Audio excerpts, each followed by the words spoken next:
Hi, and welcome everybody to the Winner's Circle Sports Betting Channel. My name is Ross Benjamin. I'm your host, and like every Tuesday in the early portion of our show, because we do a late show as well, I am joined by my trusted colleagues, Mr. Sean Higgs and Mr. Jesse Schule, all of us of gamblersworld.net. And guess what, folks? I know a couple of you have asked out there when we're going to start doing college basketball. Well, how about today? We got three very good matchup. Well, three good games. Let's put it this way: with story programs, Kentucky and Kansas. I'll be discussing, and Sean will be looking at Duke and Michigan State, while Jesse will be looking at Iowa and also Creighton. That game will be played in Omaha, Nebraska, at the site where Creighton plays their home game. So three good games to talk about today. And without further ado, Sean, how are you? Sean? I am hanging in there. I had a little cough. I had the phone on mute in case I cough. I'm feeling a little sluggish to start the week here. So, all right. Otherwise, good. Well, good weekend. Strong NFL weekend again. 7-2 in NFL. College football split out, but we're still having a nice season overall there. And NBA didn't have anything for NBA, although I did load up an NBA for today and a hockey for today, and I'm having nice seasons overall there. College hoops, a couple games under 500 to start. That's right. I started the same way in college and NFL, and here I am. I think I'm number one or number two up there in the leaderboard. So it's all right. We'll spin the wheels a little bit and take some tough losses, and we'll move on. It's one day at a time. Got anything going tonight up yet, Sean, that you want to share? I have to load some packages. I have 3, 4, 5, 6, 7, 8, 9, 10. I got 12. Here you go, folks. You want to buy a 3-day pass over here? I got 13. What did I say? 12 college basketball, 12 college, 3 college football, NBA, and college hoops. So I think there's 13. That's about 20 games on a Tuesday night, random day in November. So, wow. So there you go. So there's Jesse, that. I know you don't have 20 games tonight, but how are you, my friend? I'm hanging in there, Ross. Been some tough results over the past couple weeks now, and makes me feel like I'm in the wrong business. I want to get into the business of what Jumbo Fisher's doing. Get somebody to pay me $75 million to just stay home and don't come to work. But I got 3 games up today, all underdogs, which is kind of rare for a guy like me. I'm a guy that plays more favorites than dogs, but we're taking a stab at some dogs tonight.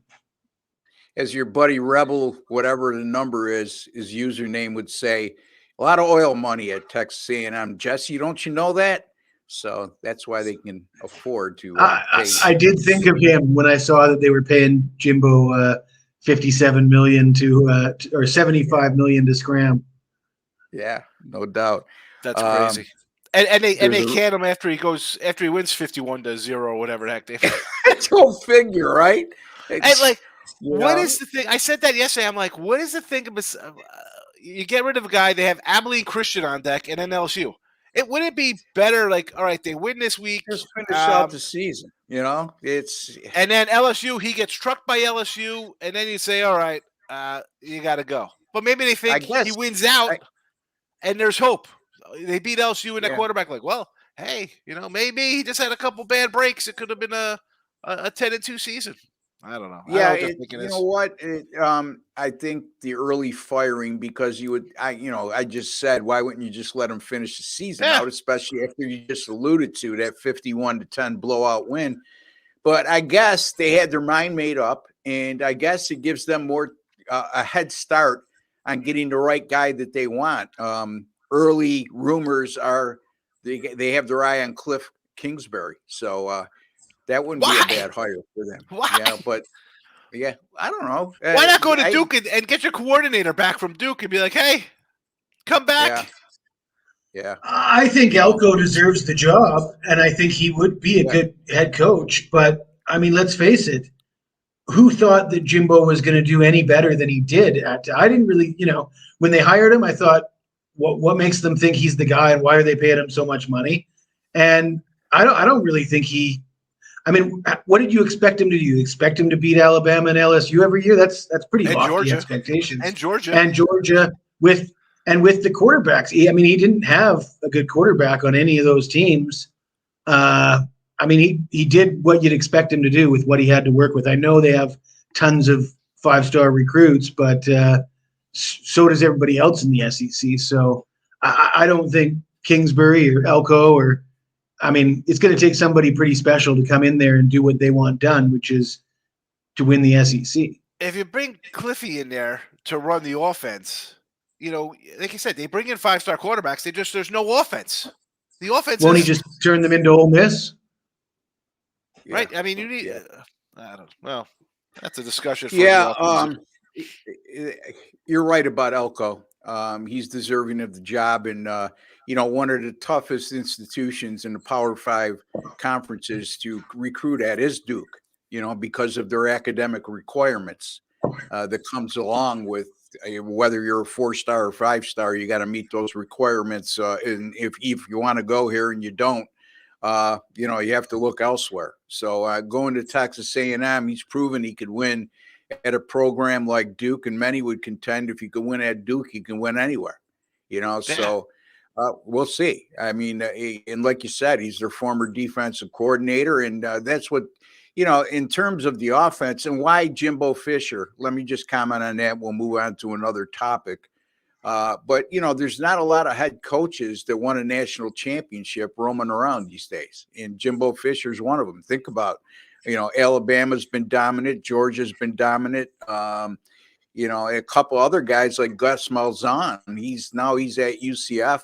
He won a national championship, and the defensive coordinator over at North Carolina that escaped my memory, he won a national championship as well. And so the bottom line is that there's not a lot of guys out there with the pedigree that won a national championship. And I think when you're trying to appeal to a fan base like Texas A&M has, let's face it, guys, I mean, they're getting 107,000 or whatever, somewhere in that area, every home game. You have to appeal to the masses. And if they would have hired Mike Elko instead of Jimbo Fisher being available at the time, I'm just giving an example, somebody the caliber of Jim Elko at the time, they would have received a lot of backlash. So sometimes I think as an AD, you got to do what's going on with Florida State right now, where they caught a lot of criticism for the head coaching hire, and then they struggled for the next 3 years or so, and they were committed to this guy and said, we got the right guy, and look at, it panned out very well for him. So, all right, let's get to the game, Sean, since you already filled this in on how you're doing and what you got coming up.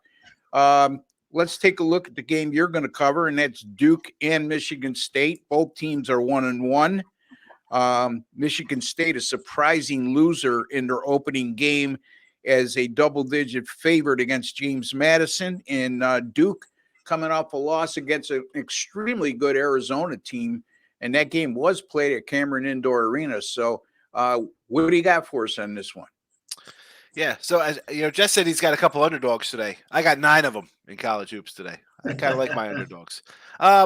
All right, so normally we have long-winded conversations in college football. Why do I think this show is going to be nice and short for the fans out there? Because, as Jess says, not a lot to work with here. And, yeah, I do come out with a lot of games because I do my, like everybody else, preview magazines, your polls, your preview, look at stuff, and then you have what you think teams are going to be. So I'm looking at the over in this game. Yeah, we got two basically teams that are top 5 coming into the season, big name cats. I was leaning towards Michigan State here because I think they have the coaching edge. But as much as Izzo's great he kind of struggles early. The team always struggles out of the gate. But what they do is put up points. So if they're going to allow points and put up points, Duke's got all their big guys. This game is going to be like the Arizona game for Duke. And I think I said to take Arizona in the points in that game because, again, here comes the heralded 5-star recruit working his way in with guys who've already been there. You're going to have some bumps and bruises early on. I'm going to go over this total. I think it's probably going to play into like an 80-76 kind of game. 142 looks a little low to me. I got this more at about a 148. So give me the over here. I'm not going to overthink things. We got 2 really good teams. I think we'll see some offenses. Both kind of desperate. I mean, come on. 1 loss. These guys lose maybe 3 games a year. They all got 1 a week into the season. All right, so Duke and Michigan State over 142. I will have a premium pick on this game. I got the winning side in this contest. You can get it at gamblersworld.net, and it's there where we guarantee all our picks.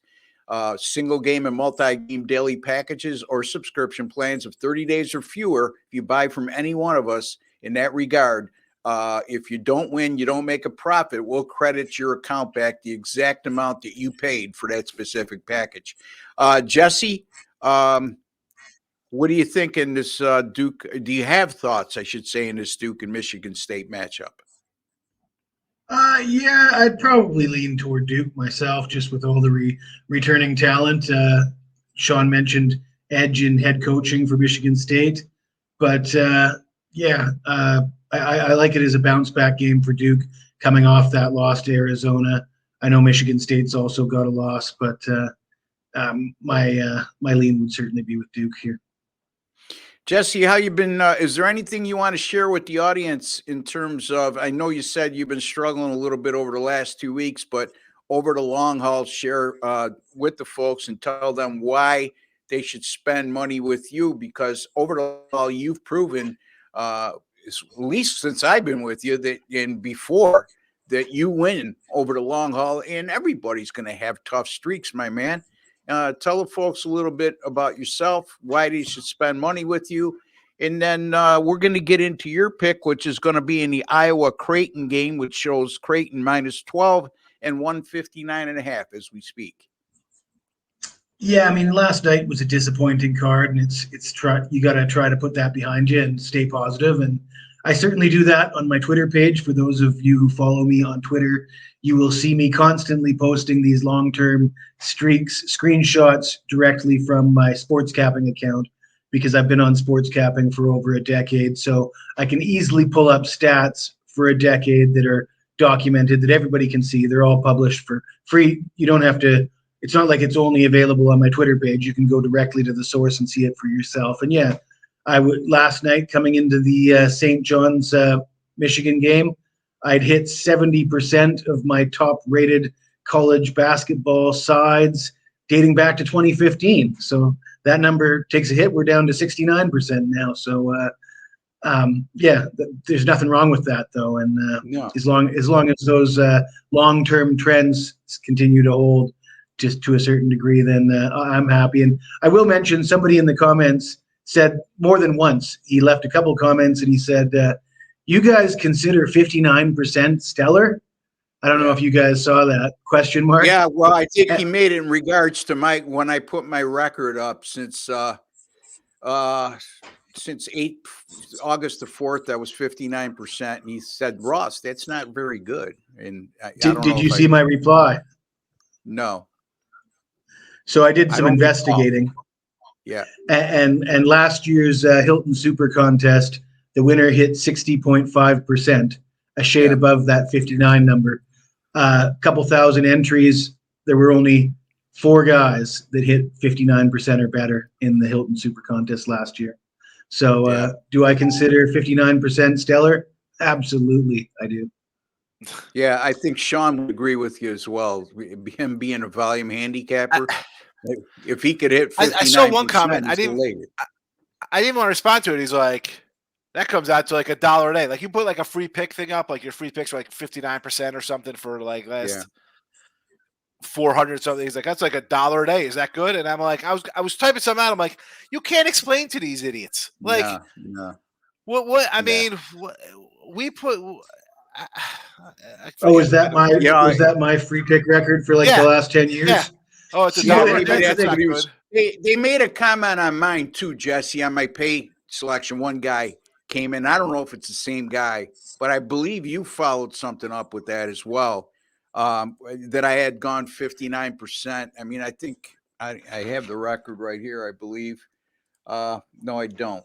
But 146 and 100 right now, and I lost last night. So 146 and 100, which is 50, close to 60% since August the 4th. And you put up your free pick record at 59% of over 400 free picks. Is that what it was, Jess?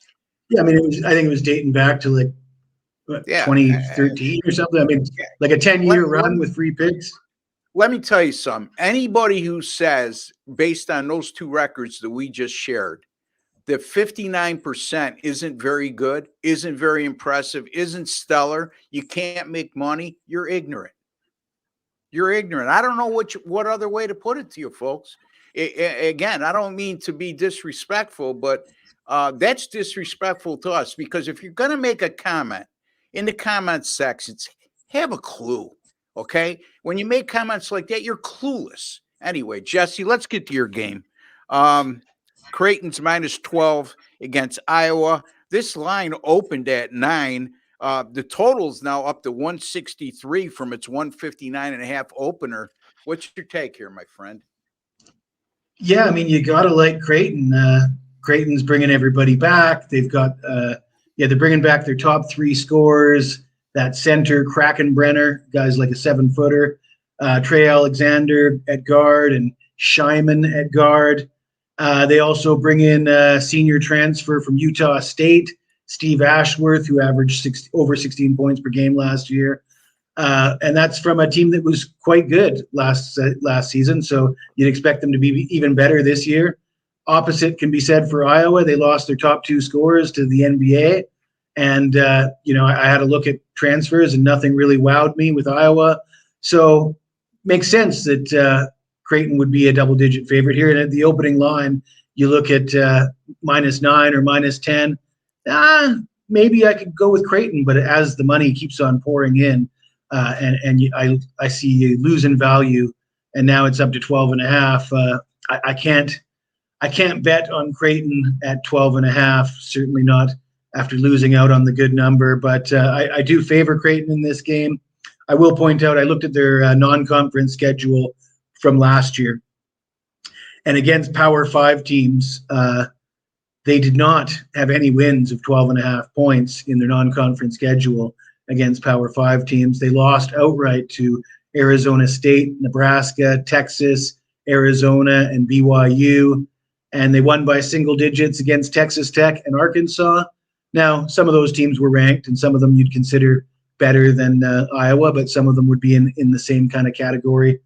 I'm looking at the team total for Iowa here, 75.5, and that makes sense with the total getting bet up so high.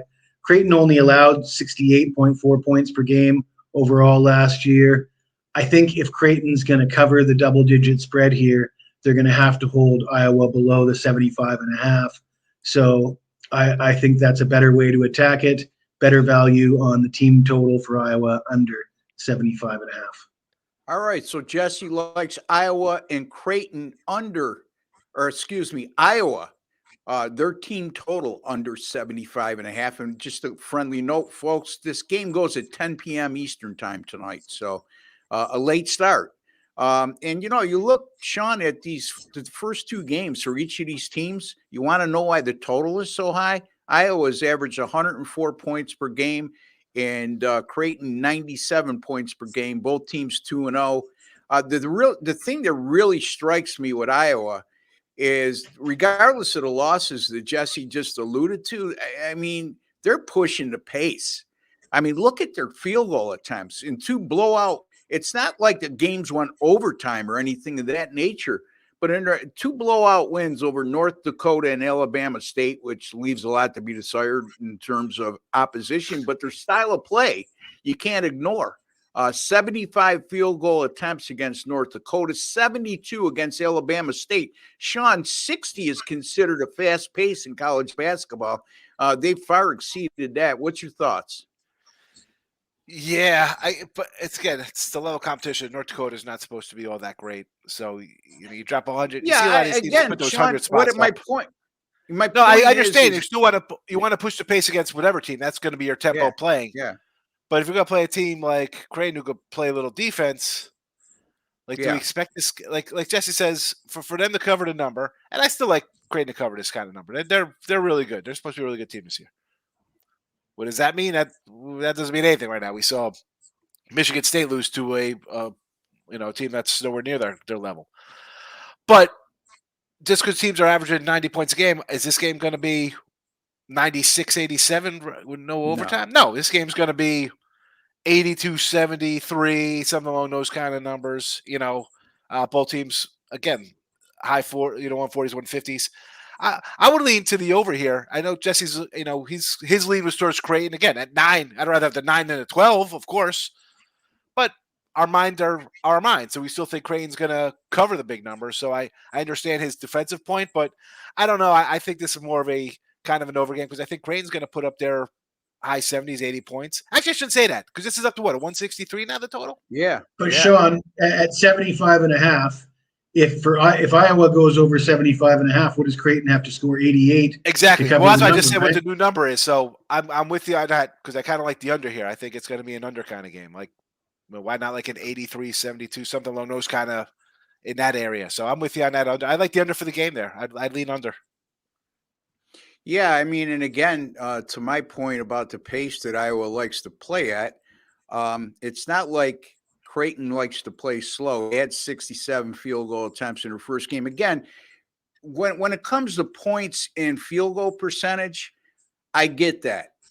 You have to consider the level of competition. But when it pertains to style of play, that's not going to change whether you're playing the number one team in the country or Laverne and Shirley University. That's the way you like to play. And at 70, even at 70 field goal attempts, if they reach that tonight, and they only shoot 40%, that's 28 field goals made, which is 56. And then you got to account for the fact that they've hit 39% of their threes so far to start the season, close to 40. So, yeah, I mean, I guess 163. That's a big, again, last year's numbers don't really mean much, but even games they're scoring 85, 86, they're still staying under this number. They scored 99 in a game, and the game went under 160. I mean, so they play a little bit of defense. It's the same team. I'm talking about Creighton. You look at some of their scores from last year. Yeah. 85, 75. They're still staying under, even them scoring in the mid-80s. So, they're a complete unit. That's what I get. Yeah, and you look at their defensive numbers so far. Again, it's against Florida A&M and North Dakota State. They gave up 60 and 54. They gave up 35.9% and 41.7%. So even if you throw 10 points on that, get 70-something out of it because they went under 152 in their last game with scoring 89 points, and the first game they went way over the total. So we'll see. To me, it'll be an entertaining game, but when you say entertaining game, you automatically assume that's high scoring.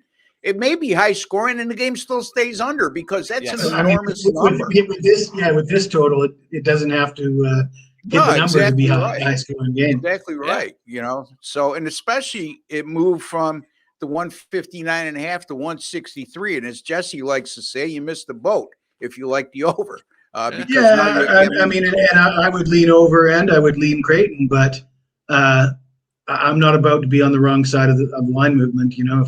If you couldn't get in before the line moved, I'm never taking that inferior number like that. Line is and the game might go over. But to Jesse's point, what he's saying, from 159 to 163, if you like the over and you didn't get down early, you lost some value there. You lost a lot of value, actually, because it's 3.5. And the other thing I'm saying is if Iowa scores 80 points, it's going to be hard-pressed for Creighton to cover that number. So if you like Creighton, you sort of got to like them to keep Iowa in that mid to low 70s range. Yep. Yeah, and I think even with their style of play, Iowa, it's for this game to go over and for them to have a chance to cover, they're going to have to hit about 45% of their field goal attempts. And they have to be around that 70 field goal attempts for the game number.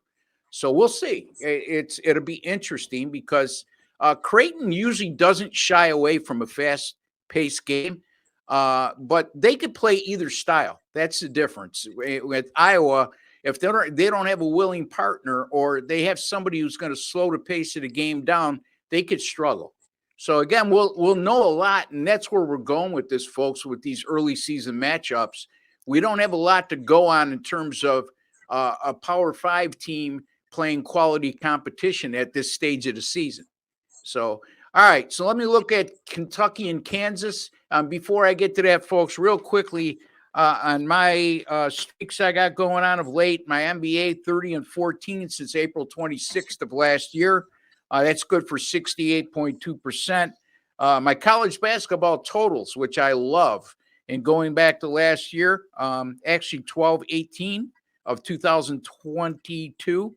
40-24 with my college basketball totals, good for 63%. College basketball NBA combined 79-57, 58% since March 10th. If 59% isn't good, I guess that same guy is not going to be impressed with 58% over 136 picks either. My NFL, I lost last night, but 31-18 since week 2. That's good for 63%. In college football since December 2nd of last year, 62-40, and that's good for 61%, folks. Coming off a 5-0 Sunday in the NFL and a 5-3 weekend in college football. So a lot of good things going on at gamblersworld.net, not only with myself, but with Jesse and Sean and the other 7 guys as well. Okay, Kentucky and Kansas. Kansas is -4.5, 146.5. Or excuse me, 147.5. I'm going to concentrate on the totals here. Both teams 2-0 against vastly inferior opponents, similar to the level of competition that Creighton and Iowa faced. But both showed a willingness to push the pace. Kansas, 61 field goal attempts per game, scored 99 in each win. And again, they shot 62.6% in those 2 games. That's just outstanding shooting. And at 61 field goal attempts per game, it's even more impressive. Their previous game, Kansas, is coming off a 99-61 win over Manhattan. They shot 57% in that game. And they're 8-1 to the over since the beginning of the 2021-2022 season under the same coaching staff, after a game in which they shot 55% or better, and those games averaged 151.3 points per game. So that qualifies here. Then we look at Kentucky. They like to play at an even quicker pace, 66 field goal attempts per game.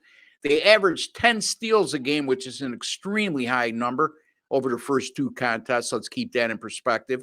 But with that kind of steal rate, it creates a lot of easy transition baskets. And then you look at their assist to turnover margin is excellent in the first 2 games, despite the level of competition. They're 3.5 to 1 for their assist to turnover margin.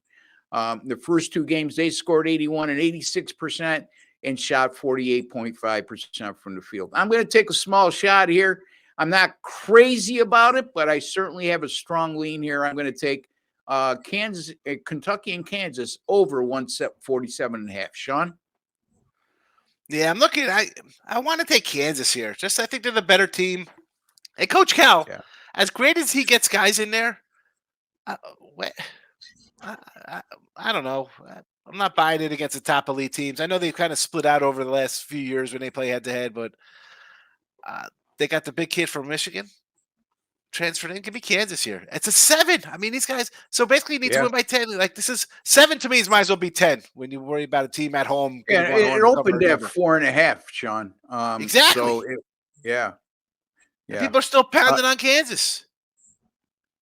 Jesse, did it lose too much value for you to entertain taking Kansas? Yeah, there's no way. But you got to love Kansas here. I mean, death, taxes, and Kansas winning the Big 12, right? I mean, consistent. Yeah. They're always good. They don't have letdowns. Whereas Kentucky, like Sean said about Coach Cal, they do disappoint you from time to time. Kansas is a steady, they don't get much more consistent than Kansas, and they're stacked. Hunter Dickinson coming over from Michigan, embarrassment of riches. What would this line be in Kansas? This is 7 on a neutral in Chicago. Yeah. Well, let's keep in mind it opened at 4.5. What would it have opened at? It probably would have opened at, I would say, if the game's in Lawrence, you could almost give them 7? A 5-point home court advantage. So I would say if it opens 4.5, 5 on a neutral, it's going to be 9.5, 10. It's a 10 at 9.5, home. 10 opener. Right? So right there, to me, when you're talking about Kentucky and Kansas, you're talking about two ranked teams. Kansas, of course, number one. But when you think about if the game's played at Kansas, it's 9.5 or 10. It's now 7 on a neutral court, which means if it was bet the same identical way, we'd be talking about an 11 to 12-point favorite. To me, they're giving you the winner here.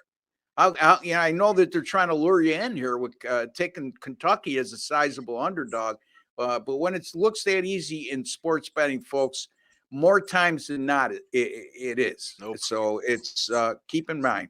All right. If you have not subscribed to our YouTube channel, you'll see a WC logo below you. And that's if you're on your PC, just click on that. 100% free, folks. No strings attached, no subscription plans, 100% free. If you're on your mobile device or your smart TV, just hit that black subscribe button below, and that'll get you subscribed as well. And this goes for if you've already subscribed already and you haven't done this, and for new subscribers, take an additional 30 seconds, go into your YouTube settings, click on the alert notification bell for the Winner's Circle Sports Betting channel. You'll be notified immediately upon our podcast going up on our channel. All right, before I lose my voice, Jesse, there's a like button. Smash that like button. All right, smash that like button. It's just a small token of your appreciation for the time, work, and effort that we put in to giving you a quality podcast, not only to give you free pick winners, folks, but first and foremost, which a lot of people lose sight of, and we want to remind you, and I remind you on a daily basis, and I'm never going to get tired of saying this, we want to make you a smarter sports bettor today than you were yesterday. So once in a while, listen to everything else we talk about beside the free picks. In any event, for Sean Higgs, Jesse Schule, and Ross Benjamin, take care and God bless, folks.